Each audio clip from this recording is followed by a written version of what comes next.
start of this movie, we are introduced to the disappearance of a little girl, Maisie, who has vanished from her home. Her parents seemingly have left her and went out for a meal, and when they come back she's just gone, and then the movie jumps a year into the future and we discover that it's the first anniversary of the disappearance of Maisie. The family have just had a press conference. They've gathered together, all of them. They've come back to this house for a meal and to try and decompress together, cope with what's happening, when things start to go a little bit strange. And throughout this start of the movie, we really get a feel for all the characters, how their relationships have been, how they've disintegrated into what they are now, how each of them relate to each other, and how it's all about kind of nitpicking and infighting and inability to cope with what has actually happened. And then things start to get weird. There is lights in the sky, there is strange ethereal things happening, things moving about the house, there is bumps on the ceiling, there is loud explosions out in their field. It's aliens. The movie doesn't hide it. And what I really like about this one is, in a kind of opposite of Signs, where you have most of the movie build up, the aliens land and start interfering with these people almost immediately. And for the first half of the movie, I would say it is really sustained terror, and I loved it because of it. Whether it would be out in the woods or in the house, or the strange use of lights and sound and just odd behaviour of animals, it created this really uneasy atmosphere that I had watching this. I wasn't too sure what was really going to happen, and wisely they keep the aliens out of sight. It's all glimpses, shadows, sounds, and it really just builds on the tension. You get people doing things that you normally wouldn't have in horror movies, whereas they don't separate, they stay in small groups. They'll go down to the basement armed to see what the noise is down there. It just does little things like that it kind of puts you in the back foot, because you're not used to characters acting in this way. Sure, you'll see somebody run down into a basement themselves, but you kind of know what's going to happen. But a group of folk, it's unusual.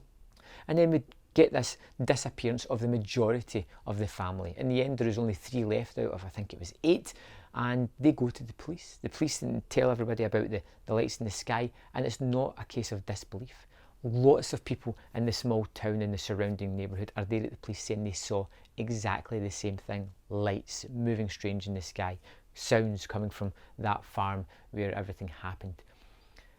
So you have this idea that you're going to assume that everybody's going to disbelieve them, which is another great breaking of a trope. I love the fact everybody was just like, okay, aliens, we get you.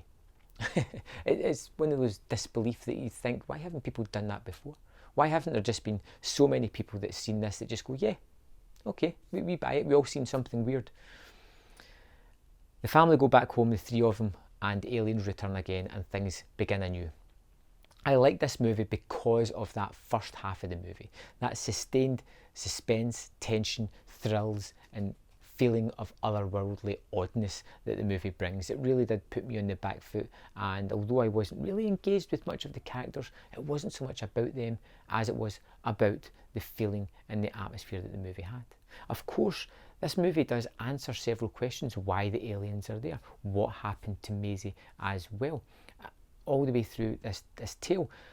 And if I'd had one thing to say about the film, one thing that I really I'm not sure about whatsoever, is the reason behind why the aliens were there.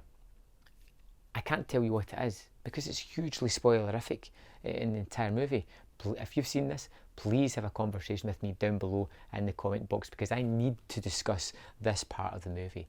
Did you buy all this alien action because of the reason behind it all? The movie is fun. It's different from typical horror movies, and different kind of alien invasion movies as well, in the way that the aliens look, interact, the threat level that they have, the way other people feel round about it. And I felt, because it circumvents a lot of these tropes, it's definitely worth checking out.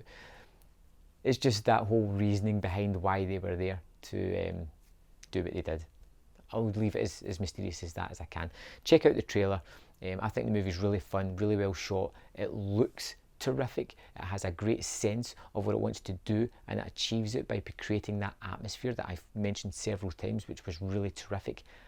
I think this is worth checking out. Well, you'll find out. Let me know in the comment box below what you thought of Dark Encounter, and I'll see you next time. on Man vs Film.